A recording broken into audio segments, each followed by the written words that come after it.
Student, this is Tyagi and आज की इस वीडियो में हम बात करेंगे लेक्चर नंबर 2 बेसिक फिजिक्स। तो पिछले लेक्चर में हमने बात की थी सिंपल फिजिक्स क्या होता है, साइंस क्या होता है, इन सब चीजों के बारे में सिलेबस भी देखा था एंड आई होप आपको समझ आ गया होगा कि बेसिक साइंस के अंदर 3 जो यूनिट्स हम पढ़ते हैं फिजिक्स, केमिस्ट्री, बायो, उसके अंदर भी फिजिक्स में 5 ब्रांचेस हम पढ़ते हैं। उन पांचों को आपको मैंने समझाया था, सबका बताया था कि क्या हम कब पढ़ने वाले होंगे और आई होप आपने वो होमवर्क भी किया होगा जब आपने अपने सारे चैप्टर को डिवाइड किया था उन यूनिट्स के अंदर। तो आपको 9th क्लास के अंदर सारे चैप्टर मैकेनिक्स के मिले होंगे, एक चैप्टर वेव का मिला होगा विच इज साउंड। फिर 10th क्लास के में जब आप देखोगे तो 10th क्लास के अंदर आपको सारे चैप्टर इलेक्ट्रोडायनेमिक्स और मैग्नेटिज्म के और ऑप्टिक्स के मिलेंगे। और इसी तरीके से आप जब 11th 12th के एंड में देखोगे तो क्या होगा, मॉडर्न फिजिक्स की यूनिट आपके हाथ आएगी। तो इस तरीके से हम पढ़ते हैं पूरी फिजिक्स को इन 9th 10th 11th and 12th। इसी तरीके से आज की इस वीडियो में हम बात करेंगे लेक्चर नंबर 2 में बेसिक फिजिक्स के अंदर। आज हम अपना पहला चैप्टर अपना पहला टॉपिक पढ़ने जा रहे हैं इस चैप्टर का, which is physical quantities and unit. So this chapter is all about the basic of physics, यानी जो भी चीज फिजिक्स में इंपॉर्टेंट है, बेसिक है फिजिक्स को पढ़ने के लिए, वो सभी हम इस चैप्टर में समझ रहे होंगे। इसी तरीके से जब हम इस चैप्टर को पढ़ लेंगे तो हमें यह समझ आ जाएगा कि ये जो फिजिक्स है ना, ये जो हम समझते हैं वो नहीं है, जैसा हम समझते हैं वैसा नहीं है। हम समझते हैं कितना हार्ड है कॉन्सेप्ट को सीखना, लेकिन जब हम डेरिवेशन करके कॉन्सेप्ट को समझते हैं ना, तब हमें समझ आता है उस कॉन्सेप्ट के पीछे की सच्चाई। तो इसी तरीके से हम पढ़ेंगे, ये पूरा लेक्चर हम देखेंगे फिजिकल क्वांटिटीज एंड यूनिट का। सबसे पहले चलते हैं अपनी स्लाइड्स पर और देखते हैं क्या है आज पढ़ने के लिए। तो आज के टॉपिक में क्या कवर होने वाला है, यहां पर देखेंगे। सबसे पहले हम पढ़ेंगे व्हाई फिजिकल क्वांटिटीज। अब ये जो मैंने वर्ड बोला है फिजिकल क्वांटिटीज, अब ये फिजिकल क्वांटिटीज होता क्या है ये भी तो पता होना चाहिए भाई। ये फिजिकल क्वांटिटीज होता क्या है, ये क्यों पढ़ रहे हैं हम फिजिक्स के अंदर। व्हाट इज यूनिट्स, यूनिट क्या होता है। कई बार आपको टीचर्स बोलते हुए नजर आएंगे कि बेटा क्वेश्चन में जब आंसर निकलेगा तो उसके आगे यूनिट लिखनी है। अब ये यूनिट लिखे क्यों होती है यूनिट, या फिर क्या होता है इसका मतलब। उसके बाद हम पढ़ेंगे 2 तरीके की यूनिट्स, फंडामेंटल यूनिट्स और डिराइव्ड यूनिट्स। ठीक है, डिराइव्ड यूनिट हो सकता है मैं नेक्स्ट लेक्चर में लेके आऊं, तो इसके अंदर थोड़ा सा इसका इंट्रोडक्शन देख लेंगे। आफ्टर दैट हम पढ़ेंगे सिस्टम ऑफ यूनिट्स, यानी ये यूनिट्स ना आपको अभी पता चलेगा कि अच्छा मैं तो अपने ये जो सड़क है मैं इसको, अच्छा आपने देखा होगा इंडिया में सड़क को किलोमीटर से नापा जाता है कि 5 किलोमीटर है, वहीं फॉरेन में इसको माइल से भी नापा जाता है। ठीक है, कितने माइल्स है। तो ये जो यूनिट्स हैं ये दोनों जगह अलग अलग हैं, लेकिन सड़क तो एक ही है, यानी एक ही लेंथ बताएंगे। तो ये क्या सिस्टम है भाई, इसको कहते हैं system of unit. Conversion of unit, अच्छा अगर किसी ने कह दिया 5 किलोमीटर तो मुझे ये तो समझ आना चाहिए ना कि कितने मील बोला है उसने, कितने माइल बोला है ना। तो इस तरीके से हम ये 5 टॉपिक आज की क्लास में कवर कर रहे होंगे एंड आफ्टर टुडेज क्लास आपको बहुत सारे क्वेश्चंस के आंसर मिलेंगे about the units and physical quantities. So let's get started the topic physical quantities and units. A physical quantity in physics is a quantity which can be defined and measured। इसका क्या मतलब है भाई, देखो हमने ये पढ़ा था कि जो फिजिक्स है ना उसके अंदर हम क्या पढ़ेंगे, basic law of natures. Basic law of nature, हम बेसिक लॉ पढ़ रहे होंगे किसका, नेचर का। तो ये जो लॉ है ये ऐसा तो है नहीं कि मैंने आपसे कह दिया कि ये एक पर्टिकुलर लॉ है, यहाँ पर अगर तुम जाओगे तो यहाँ से तुम वापस नहीं आओगे, दिस इज द लॉ, ये लो है। अब ये लो का कोई प्रूफ भी तो होना चाहिए। मैंने तुमसे कह दिया एक कमरा है, इस कमरे के अंदर जो भी जाता है वो वापस नहीं आता, दिस इज अ लॉ। लेकिन आप ये कहोगे ना मैं तो जाके देखूंगा, इसके अंदर सबूत, प्रूफ चाहिए।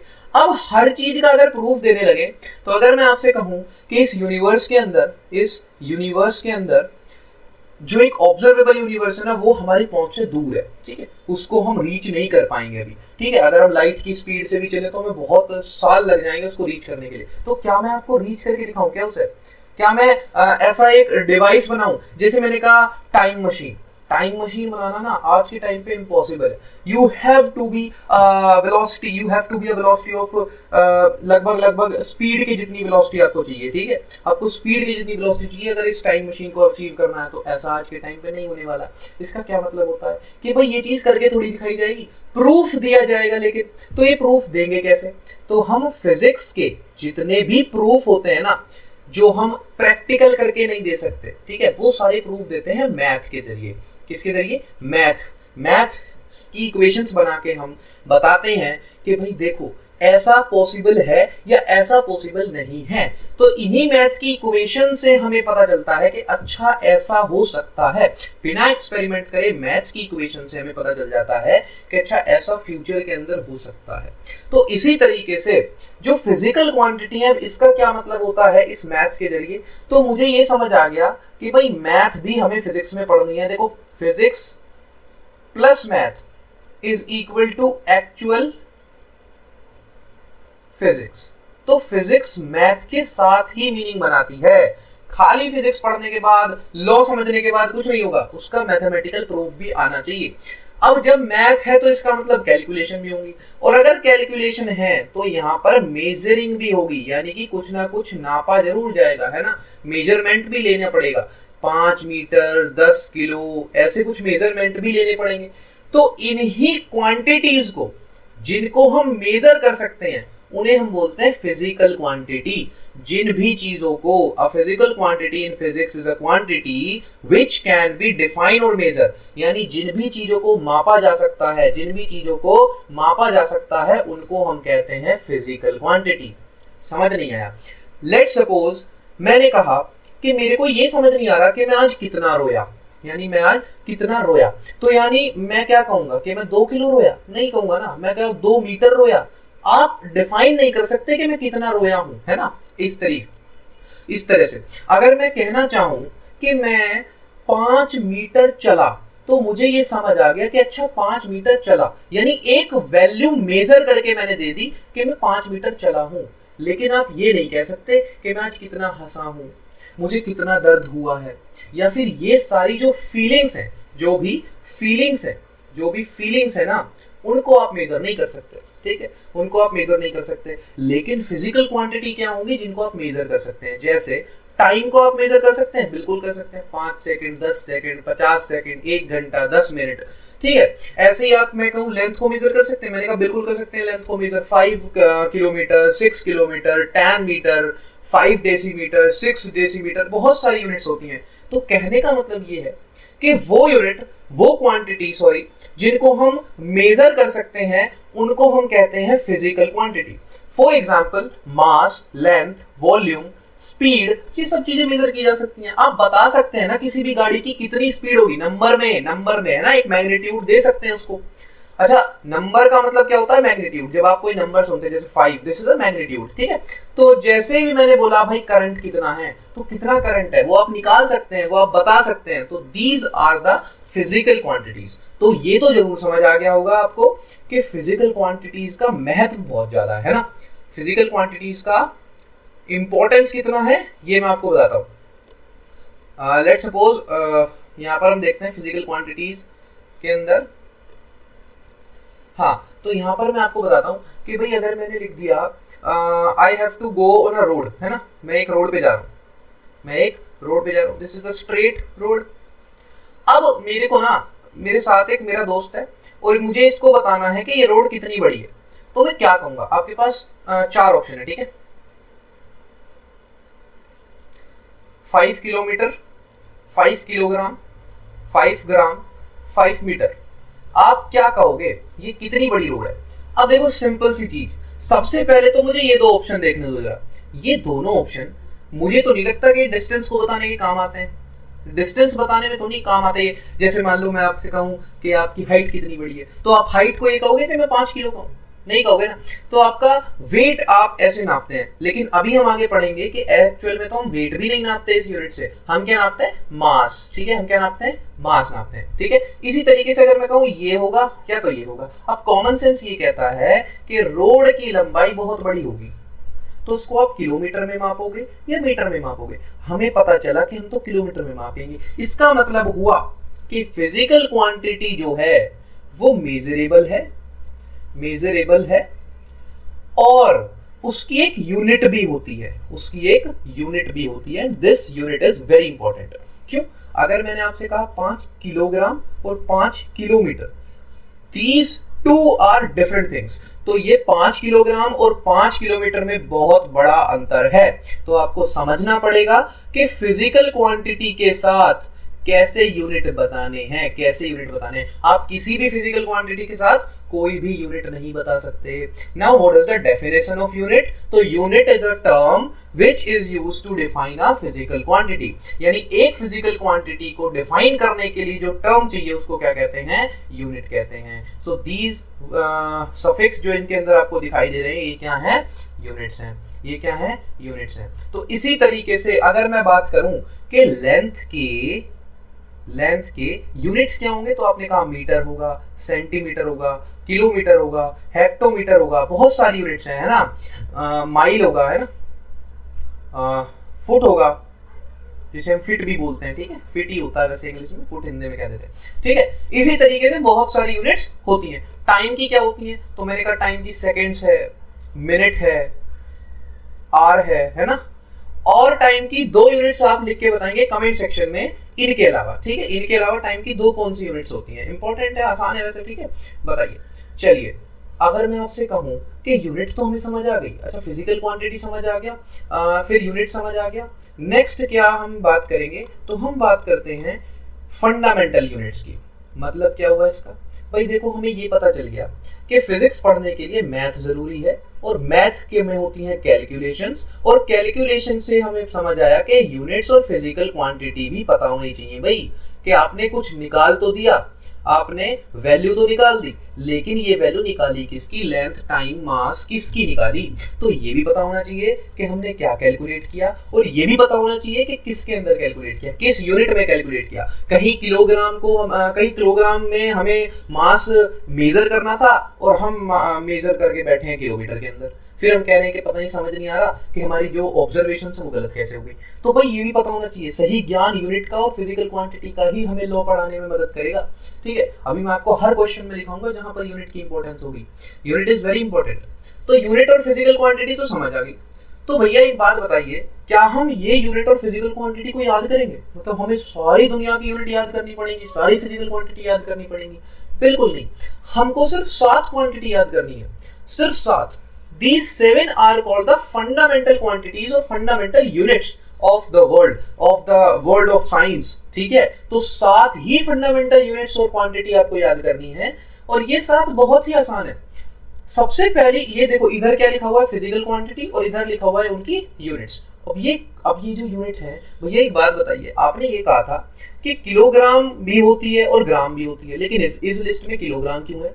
इस लिस्ट में मीटर क्यों है, किलोमीटर क्यों नहीं? इस लिस्ट में सेकंड्स क्यों है, इसके अंदर आवर क्यों नहीं है? तो भाई मैंने कहा 2 मिनट के लिए रुको, 2 स्लाइड बाद मैं आपको बताऊंगा कि ऐसा क्यों हुआ है, ठीक है। अभी के लिए हमें ये देखना है कि हाँ, जो फिजिकल क्वांटिटी है ना, उसके लिए यूनिट यही होती है। अभी के लिए आप सब भूल जाओ, ग्राम, किलोमीटर सब भूल जाओ।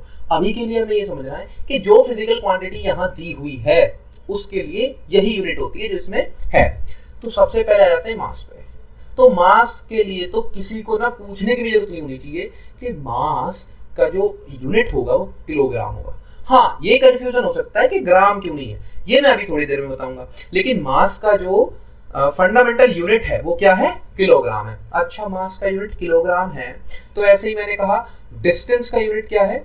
डिस्टेंस या फिर लेंथ कह सकता हूँ। अरे लेंथ को भी तो मीटर में मेजर करते हो, डिस्टेंस को भी मीटर में करते हो, तो मीटर हो गया भैया, लेकिन हम तो किलोमीटर में करते हैं। मैंने कहा अगर आपके मन में कोई भी ऐसा डाउट है जिसमें ग्राम आ रहा है, जिसमें मीटर आ रहा है, उसको अपने पास ही रखिए, अभी मैं थोड़ी देर में आपको बताता हूँ, ठीक है। तो मास हो गया, डिस्टेंस हो गया, टाइम आ जाता है, तो मैंने कहा टाइम को तो हम आर में भी करते हैं, लेकिन अभी के लिए आप क्या पढ़ेंगे? सिर्फ सेकंड पढ़िए, सिर्फ सेकंड, ठीक है। After that temperature.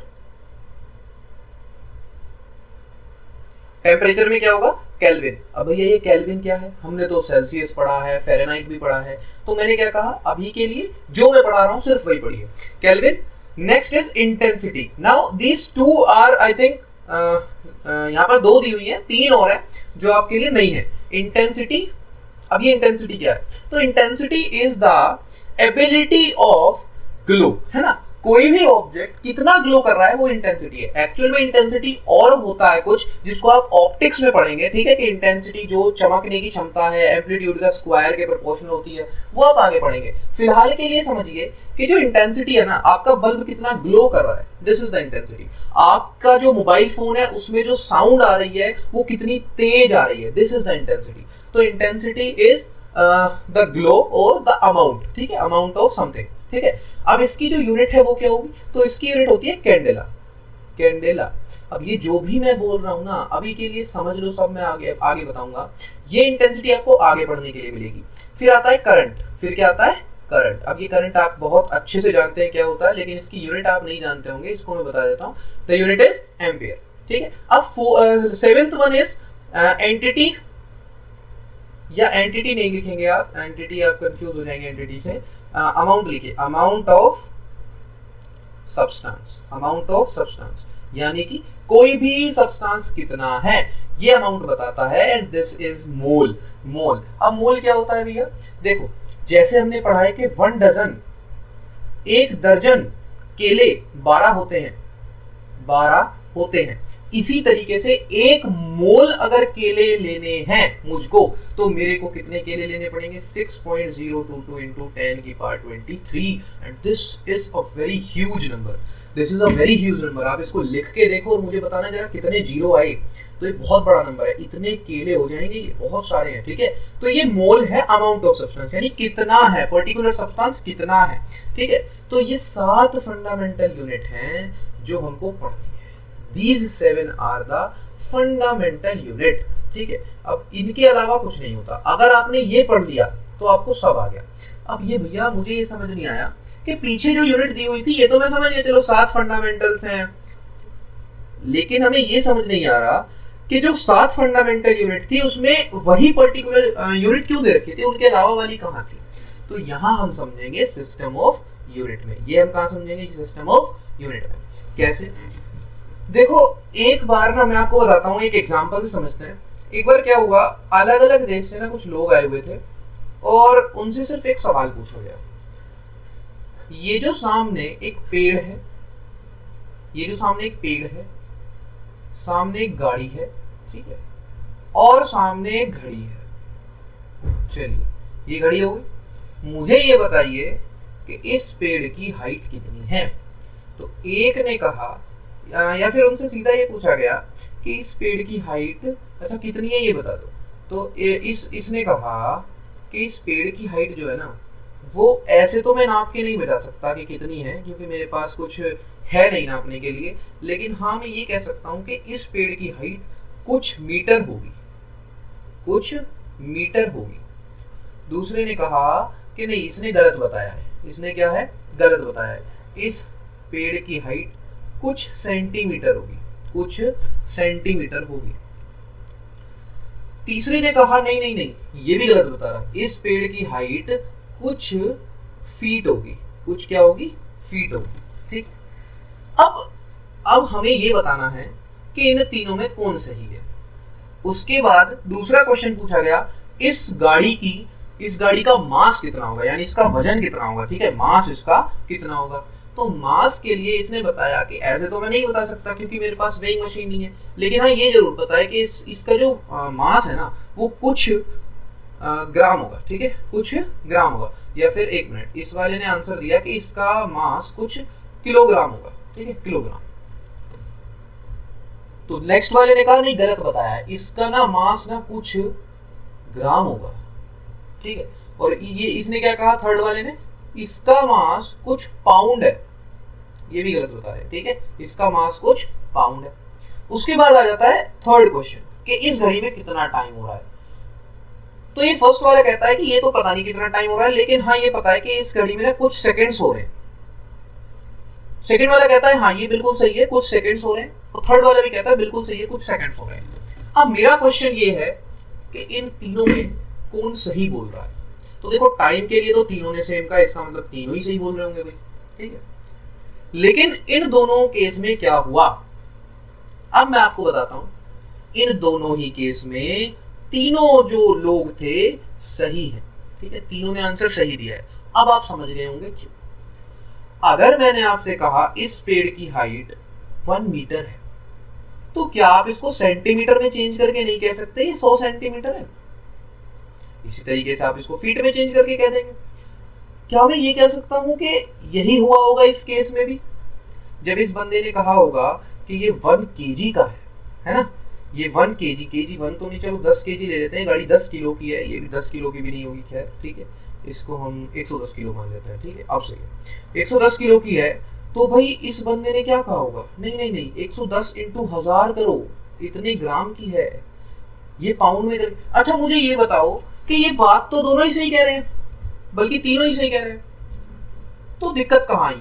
दिक्कत आई इनके यूनिट्स में, है ना। हमें लगा ये यूनिट्स इन्होंने अलग बता दी, गलत बता दिया, नहीं, वो लोग अलग अलग सिस्टम ऑफ यूनिट को फॉलो करते हैं, अलग अलग सिस्टम ऑफ यूनिट को फॉलो करते हैं, अलग अलग सिस्टम ऑफ यूनिट को फॉलो करते हैं का क्या मतलब है? यानी जिस भी पर्सन ने ये बताया होगा कि ये जो गाड़ी है ये किलोग्राम में है, वो 100% किलोग्राम को as a function, as a unit of mass मान के चल रहा है। जिसने भी ये बताया होगा कि वो ग्राम में है, वो ग्राम को as a unit of mass मान के चल रहा है। तो इसी तरीके से ये सिस्टम ऑफ यूनिट्स का काम है, सिस्टम ऑफ यूनिट का खेल है, जो अलग अलग आंसर्स प्रोड्यूस कर रहा है, यानी अलग अलग आंसर्स हमारे पास आ रहे हैं, पर ये तीनों ही क्या हैं? बिल्कुल सही हैं। तो इस तरीके से हमें समझ आया कि सिस्टम ऑफ यूनिट को समझना बहुत जरूरी है, क्योंकि अगर हम किसी लॉ को पढ़ने लगे और वो लॉ किसी फॉरेनर ने दिया होगा, ठीक है, ज्यादातर तो यहीं से आते हैं, और उन्होंने अगर कैलकुलेशन पाउंड में कर रखी होंगी, तो हम इसको चेंज कैसे करेंगे? हमें तो यही नहीं पता कि पाउंड में चेंज कैसे करते हैं। तो दिस इज वेरी इंपॉर्टेंट कि हमको ये समझ आए कि सिस्टम ऑफ यूनिट होता क्या है। तो सिस्टम ऑफ यूनिट में हम 3 तरीके के मेन सिस्टम पढ़ते हैं, 3 तरीके के सिस्टम हम पढ़ते हैं। कौन कौन से?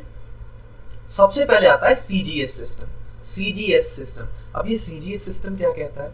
ये कहता है कि सबसे basic quantity which is length, mass और टाइम, इसको हम अपने तरीके से मेजर करेंगे। इन्होंने कहा, ये सीजीएस वाले ना अलग कंट्री के लोग हैं, ये समझ लो, और उन्होंने कहा कि भाई हम तो ऐसे ही मेजर करते हैं और ऐसे ही करेंगे। कैसे? कि लेंथ को तो हम सेंटीमीटर में करेंगे, चाहे कुछ भी कर लो भाई, हम तो सेंटीमीटर में ही मापेंगे। अगर एक रोड भी है ना, इस रोड को भी हम ये बताएंगे जी सेंटीमीटर में है, ठीक है, कोई बात नहीं। अगर एक गाड़ी भी है ना, तो उसको भी हम ये बताएंगे कि ये ग्राम में है। मैंने कहा ठीक है। और अगर कोई घड़ी है, उसका टाइम हम सेकंड में बताएंगे, ठीक। तो इन्होंने ये पक्का कर लिया कि हम लेंथ को तो सेंटीमीटर में, मास को ग्राम में और टाइम को सेकंड्स में मापेंगे। बिल्कुल सही है। अच्छा, ऐसा अगर इन्होंने कर लिया तो क्या ये एक रोड को भी ऐसे ही मापेंगे? मैंने कहा हाँ, ऐसे ही करेंगे, ठीक है। इसका मतलब यह है, जब भी क्वेश्चन में कहा जाएगा कि आपको सीजीएस यूनिट में आंसर देना है, तो आपका आंसर चाहे 20 किलोग्राम आए, लेकिन आपको आंसर किस में देना है? ग्राम में देना है। इसका मतलब ऐसे करके। तो this is the CGS conversion, यानी कि किलोग्राम को सीजीएस की यूनिट यानी ग्राम में चेंज कर देना, is called CGS conversion. Easy, ठीक है। अच्छा, ये जो मैं आपको बता रहा हूँ कि ये आप खुद से करेंगे, ठीक है। आप फाउंडेशन के क्लासेस ले रहे हैं, इतना तो आप कर ही सकते हैं कि आप खुद से कैसे हम कन्वर्ट करते हैं, ये काम आपको करना है, ठीक है। कुछ क्वेश्चंस मैं आपको अभी बता रहा हूँ इसी स्लाइड में, ठीक है। इसी स्लाइड में मैं क्वेश्चन दे रहा हूँ। Kilogram to gram, very easy. Gram to kilogram, ठीक है। मीटर टू सेंटीमीटर, बहुत आसान क्वेश्चन है। Centimetre to metre, kilometre to metre, metre to kilometre, and gram to pound, and pound to gram, and इसी तरीके से मीटर टू फीट। ये आपको कन्वर्जन खुद करने हैं, ठीक है। ये कन्वर्जन खुद से प्रैक्टिस करने हैं। उसके बाद आपको समझ आएगा कि ये जो सिस्टम है ना, ये बहुत आसान है। हमको सिर्फ क्यों बताया गया है? ताकि क्वेश्चन में, मान लीजिए कि क्वेश्चन किसी फॉरेनर ने सेट किया है और वो क्वेश्चन में पाउंड यूज कर रहा है, तो क्या आप भी पाउंड में ही आंसर देंगे? नहीं। अगर पूछा आपसे सीजीएस में गया होगा तो कैसे करेंगे? तो ग्राम में आंसर देंगे। तो इस तरीके से हम क्या करते हैं? इस तरीके से हम आंसर को कन्वर्ट करते हैं। चलिए सीजीएस यूनिट के बाद हम क्या पढ़ने वाले हैं, एमकेएस। एमकेएस, अब इसको ना बहुत से लोग पहले ही जज कर लेंगे। एम मतलब मीटर, यानी कि लेंथ की यूनिट क्या होगी, मीटर। के मतलब किलो, यानी कि मास की यूनिट क्या होगी, किलोग्राम। एस मतलब सेकंड, यानी टाइम की यूनिट क्या होगी, सेकंड। तो इसका मतलब ये हो गया भाई कि हमको तो एमकेएस का मतलब हो गया मीटर, किलोग्राम और सेकंड में आंसर देना है। इसका मतलब अगर कहीं पे आंसर आया 50 ग्राम तो हमको 50 ग्राम से मतलब नहीं है, हमको तो ये करना है और इसके बाद आंसर लिखना है 50/1000 kilogram. This is the unit conversion of MKS system. Yes और नो, इजी है ना। तो आपको मेरे को अच्छा अगले स्लाइड के बाद क्वेश्चन पूछते हैं, ठीक है। अगली क्लास के अगले स्लाइड के अंदर हमको एक सिस्टम और पढ़ने को मिलेगा which is FPS, I think, yes FPS. And this is very different, है ना। अभी तक हम वो चीजें पढ़ रहे थे जो हम इंडिया में यूज भी कर लेते हैं, लेकिन एफपीएस तो ये समझ लीजिए जो कैलकुलेशंस होती हैं वो फॉरेन में ज्यादा होती हैं। एफ मतलब बहुत से लोग अब भी गैस कर लेंगे, एफ मतलब फीट, पी मतलब पाउंड, एस मतलब सेकंड। सबने ना सेकंड को देखो, सबने सेकंड को ये माना है कि टाइम तो हम इसी में कैलकुलेट करेंगे क्योंकि टाइम सेकंड्स में ही कैलकुलेट करना इजी है। आर में करोगे तो फिर कैसे होगा, वो तो बहुत बड़ी यूनिट हो जाएगी ना।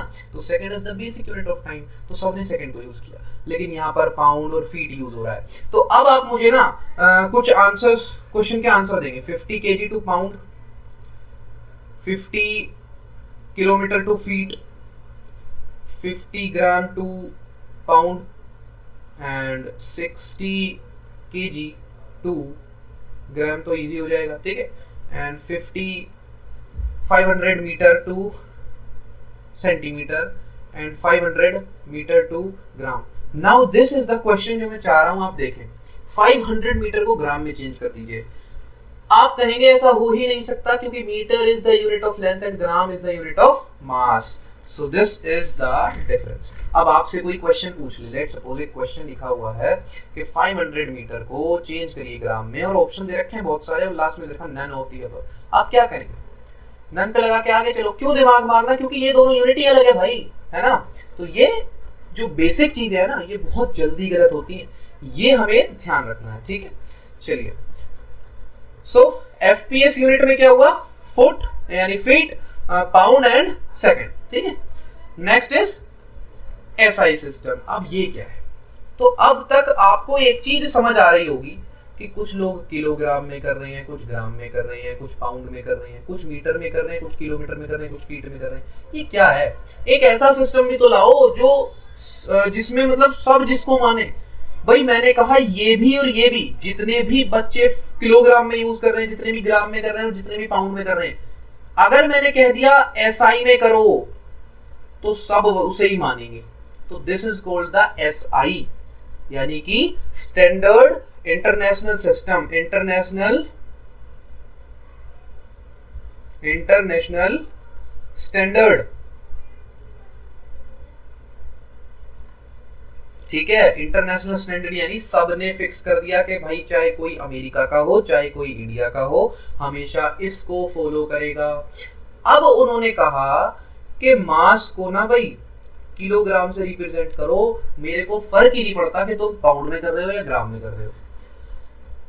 लेंथ को तुम मीटर से करो, चाहे तुम अब तक किसी से भी करके आ रहे थे। टाइम को सेकंड्स में करो। अब आपने कहा वेट अ मिनट, हमको ये तीनों कहीं तो पड़े हुए लग रहे हैं, ये तो एमकेएस सिस्टम में थे। अब ये एमकेएस वाले खुश हो गए क्योंकि ये एसआई सिस्टम बिल्कुल एमकेएस को फॉलो कर रहा है। तो अभी तक हमने ये समझ लिया कि CGS unit, FPS unit, MKS and SI, ठीक है। ये चार सिस्टम ऑफ यूनिट हैं जिनको हम पढ़ते हैं और हमें चारों के कन्वर्जन आने चाहिए। एसआई यूनिट वो है जिनको सब मानेंगे। अब आपका आंसर आपको मिल गया होगा कि अगर हम पीछे चलें और देखें कि जब हमने ये वाली लिस्ट पढ़ी थी तो इसमें जितने भी यूनिट्स थे जितने भी यूनिट्स थे वो एसआई यूनिट्स थे, यानी कि वो सिस्टम जो थे वो स्टैंडर्ड इंटरनेशनल के सिस्टम थे, ठीक है। वो जो फिजिकल क्वांटिटी थी उनकी जितने भी यूनिट्स थी वो एसआई सिस्टम में थी, यानी वो सब मानते। इसीलिए तो है फंडामेंटल यूनिट की ये जितनी भी यूनिट्स है वो सिस्टम स्टैंडर्ड को फॉलो कर रहे हैं, ठीक है। Now let's jump on to the prefix table. This is very important and I think this is the table जो आपके पास होनी चाहिए अगर आपको कन्वर्जन्स सीखने हैं। तो मैंने देखा भैया कहीं पर किलोमीटर लिखा हुआ है और उसको मीटर में चेंज करना है, तो भैया यहाँ पर मुझे एक चीज समझ आई कि मीटर वाले ना दोनों मुझे दिख गए, लेकिन ये किलो समझ नहीं आ रहा, ये किलो है क्या। कई बार आपके दिमाग में आया होगा ये क्वेश्चन, ये किलो है क्या।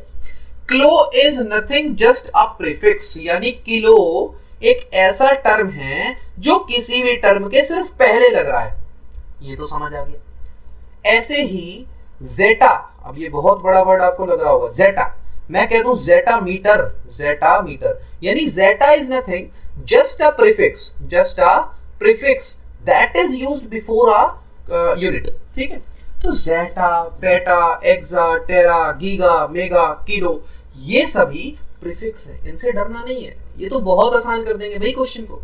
जस्ट इसको देखना है, ये वाला जो टर्म है, is this metre, gram, second, क्या है ये जो अगर ये तुमने पकड़ लिया ना तो कुछ भी हो सकता है। देखो कैसे, इस लिस्ट के अंदर से हम ये याद करेंगे कि किलो का मतलब होता है 10 की पावर 3, किलो का मतलब क्या होता है 10 की पावर 3 होता है, हेक्टो का मतलब 10 की पावर 2 होता है, डेका का मतलब 10 की पावर 1 होता है, 10 की पावर 0 का कोई प्रीफिक्स नहीं है, डेसी का मतलब 10 की पावर -1 होता है, सेंटी का मतलब 10 की पावर -2 होता है और मिली का मतलब 10 की पावर -3 होता है।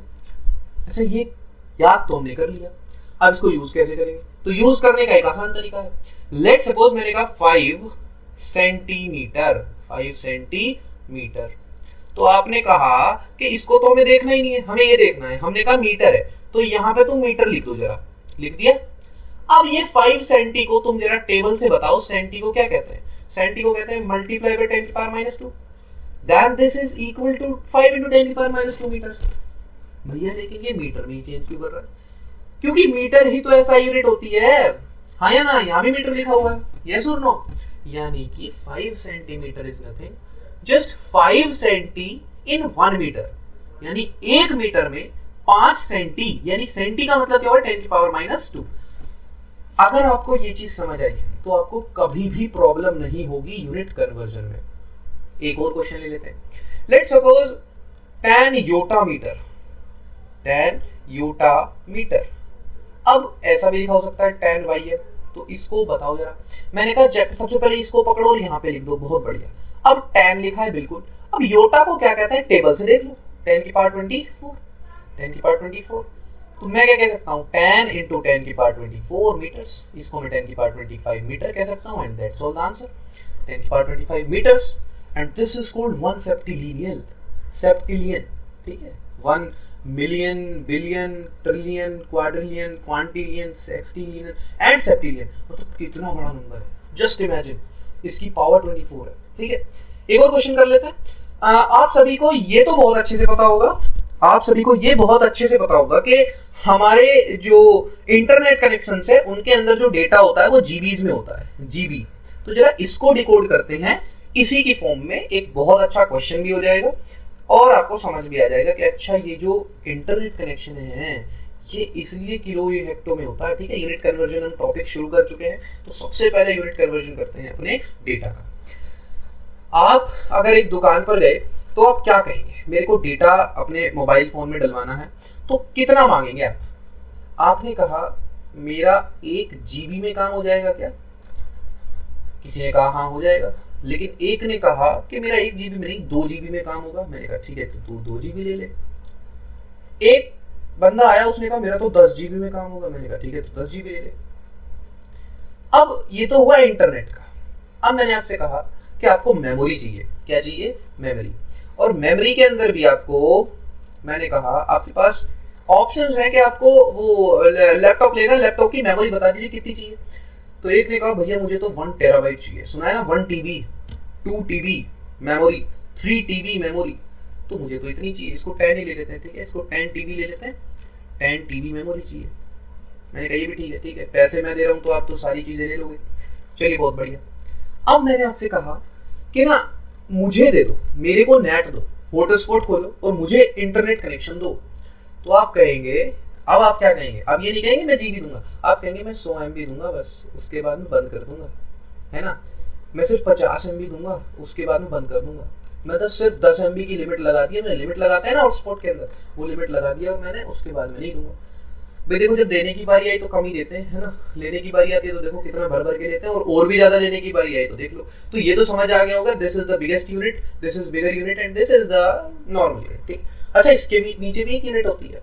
जब आपने देखा होगा आपका इंटरनेट कनेक्शन वीक है और आपको कुछ डाउनलोड करना है, आपका इंटरनेट कनेक्शन वीक है और आपको कुछ डाउनलोड करना है, तो आपको ये दिखता होगा केबी, एक वर्ड दिखता होगा केबी, 100 KB, 50 KB, 10 KB, है ना, बहुत बढ़िया, चलिए ये भी हमने ले लिया।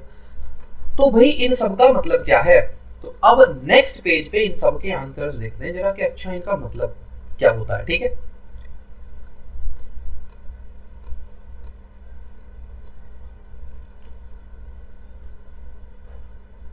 ओके, इसको पहले क्लियर करना पड़ेगा, अरे यार इसको एक काम करते हैं यहीं पे कर लेते हैं, ठीक है।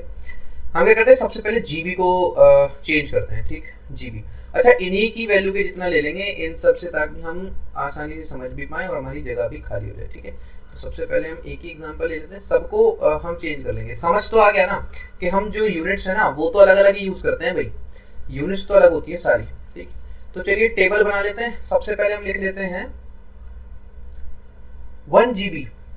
मैंने कहा जैसे ये B दिखे यहाँ पे B लिखो, बहुत बढ़िया।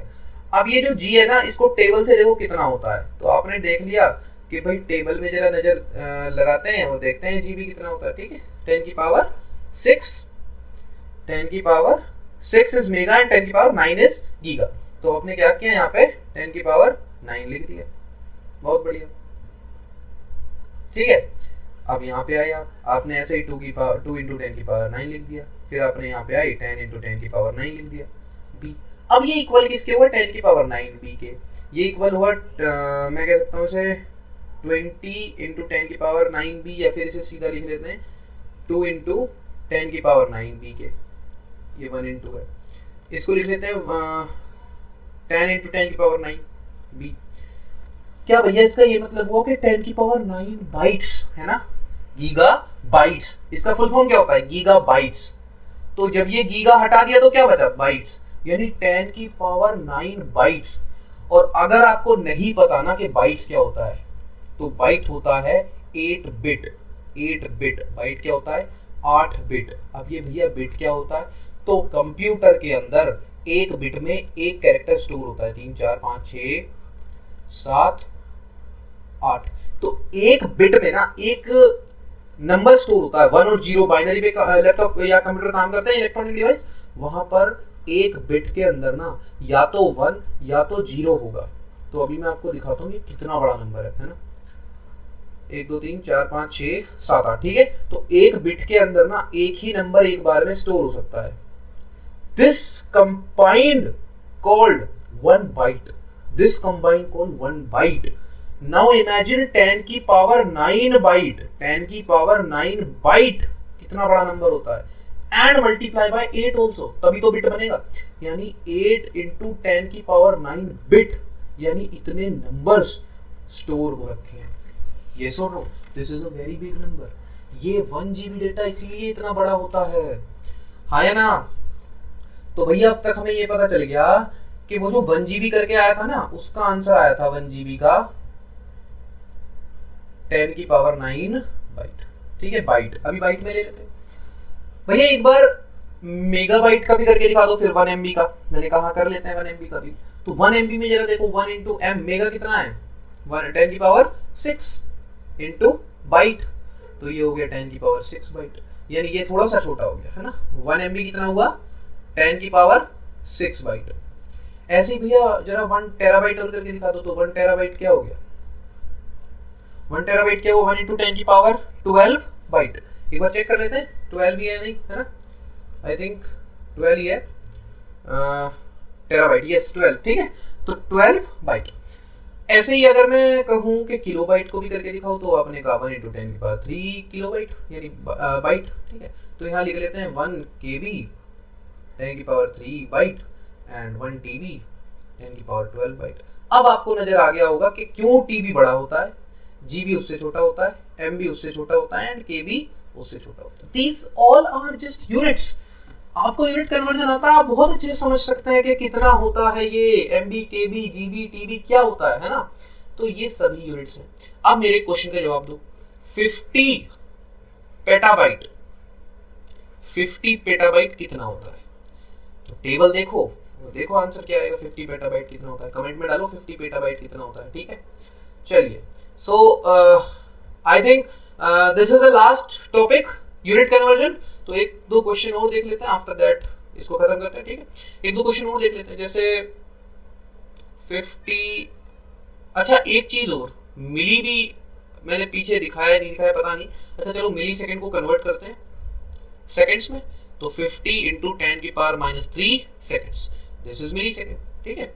ऐसे ही 50 माइक्रो सेकेंड को कन्वर्ट, अब भैया माइक्रो क्या होता है, तो माइक्रो क्या होता है, पीछे टेबल देख लेना भाई। अगर आपके पास टेबल ऐसे पूरी नहीं होगी इस लिस्ट में, तो मैं नीचे डिस्क्रिप्शन में पूरी टेबल का एक लिंक लगा दूंगा, उस टेबल को देख लेना, याद करनी इंपॉर्टेंट है, ठीक है। तो 50 × 10⁻⁻6, it is just a prefix जिसकी वैल्यू आपको याद करनी है भाई, उसके बाद तो सब आसान है ना। अब मैंने पूछा मेरे को कन्वर्ट करना है 50 किलोमीटर को डेसीमीटर में, आसान है, क्या दिक्कत है। सबसे पहले ना इसको डायरेक्ट चेंज, अच्छा ये वाला क्वेश्चन हाँ मैंने नहीं बताया ना, तो एक तरीके, अभी मैंने देखो माइक्रोमीटर से मीटर गया मैं, है ना, डेसीमीटर से मीटर भी चला जाऊंगा, मीटर में तो मैं कर लूंगा, लेकिन क्या हो अगर मैं उसी टेबल की दो क्वांटिटी से पूछूं, उसी टेबल की दो यूनिट से, जैसे 1 पेटाबाइट, या पेटाबाइट का क्वेश्चन मैंने आपको दे रखा है, एक काम करते हैं 1 टेराबाइट या टेरामीटर, 1 टेरामीटर टू आई थिंक माइक्रोमीटर कर लेते हैं, ठीक है, बहुत अच्छा क्वेश्चन बन जाएगा, 1 टेरामीटर टू माइक्रोमीटर। अब ये क्वेश्चन नहीं समझ आ रहा कि कैसे करें। सबसे पहले मैंने क्या कहा, मैंने जो बताया वो बेसिक प्रिंसिपल क्या है कि भैया जब भी 1 टेरामीटर को करना हो तो मीटर को ऐसे ही लिख देना, मैंने कहा हाँ बिल्कुल सही है, टेरा को चेंज कर देना 10⁻12, और 1 जो इसके पीछे लिखा हुआ है उसको भी ऐसे लिख देना, और आंसर आ जाएगा 10⁻12 मीटर। क्या ये सही आंसर है भैया? लेकिन मुझे तो माइक्रोमीटर में बदलना था, एक स्टेप और करना है, तो 10⁻12 मीटर तो आ गया ना, अब इसको कर दो माइक्रोमीटर में चेंज। अब माइक्रोमीटर में कैसे करें? अच्छा माइक्रोमीटर से मीटर जाना जानते हो, 10⁻⁻6, तो मीटर से माइक्रोमीटर आने में क्या है, 10⁻+6, बस आसान है।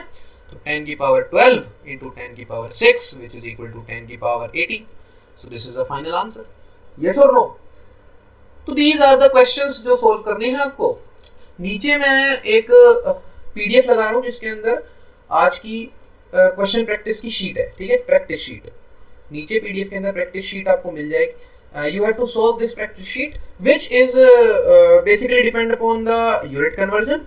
Unit conversion उसके अंदर होगा, और इस यूनिट कन्वर्जन के अंदर क्या होगा, आपको प्रीफिक्स वाले यूनिट कन्वर्जन करने होंगे, प्रीफिक्स वाले एंड CGS वाले, ठीक है, CGS वाले, MKS वाले, FPS वाले, ठीक है।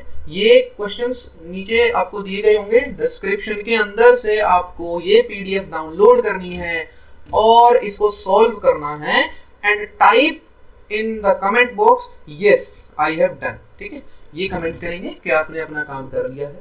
आज की इस वीडियो में हमने क्या क्या पढ़ा वो देख लेते हैं एक बार। आज की इस वीडियो में हमने पढ़ा कि फिजिकल क्वांटिटी क्या होती है, यूनिट क्या होता है ना, और फिजिकल क्वांटिटी और यूनिट जो बेसिक होती हैं, 7 fundamental of units and 7 fundamental quantities. फिर हमने देखा प्रीफिक्स की एक टेबल थी, बीच में हमने सिस्टम ऑफ यूनिट भी देखा, बहुत सारे सिस्टम ऑफ यूनिट थे, ठीक है। तो physical quantity and units is the chapter topic जिसके अंदर हमने बात की है फिजिकल क्वांटिटी क्या होती है, यूनिट्स क्या होता है, सिस्टम ऑफ यूनिट क्या होता है, अलग अलग सिस्टम्स ऑफ यूनिट के बारे में पढ़ा, प्रीफिक्स टेबल देखी जो हेल्प करेगी हमें यूनिट कन्वर्जन में, and this is very must to do the practice sheet before this dimension analysis chapter topic. इस डायमेंशनल एनालिसिस से पहले बहुत जरूरी है, it is very important, very very important, याद रखना, वेरी वेरी वेरी इंपॉर्टेंट, कि जो डिस्क्रिप्शन में शीट दे रखी है ना उसको कवर कर लेना, क्योंकि अगर वो कवर नहीं होगी तो ये समझ नहीं आएगा। तो डायमेंशन एनालिसिस करने के लिए नीचे जो शीट दे रखी है उसको जरूर से ट्राई करो। क्वेश्चन नहीं बनेंगे नीचे लिखो कमेंट बॉक्स में कि कौन सा क्वेश्चन नहीं बना, मैं तुम्हें खुद से समझाऊंगा कि कैसे क्वेश्चन बनेगा, ठीक है। तब तक के लिए आपको यही काम करना है, दोनों क्लासेस को रिवाइज करना है जो अब तक हमने पढ़ी है। एंड आई होप आपको क्वेश्चंस और आपको स्लाइड्स समझ आ रही हैं। अगर आपको कोई भी सजेशन देना है या कुछ भी समझ नहीं आ रहा है या कुछ भी इंप्रूवमेंट आप चाहते हैं तो नीचे कमेंट में लिख सकते हैं। एंड ऐसे ही पढ़ते रहिए, सॉल्व करते रहिए। मोस्ट इंपॉर्टेंटली नेक्स्ट वीडियो में हम मिलेंगे जिसमें हम बात करेंगे डायमेंशनल एनालिसिस की। Till then keep learning, keep hustling, thanks for watching.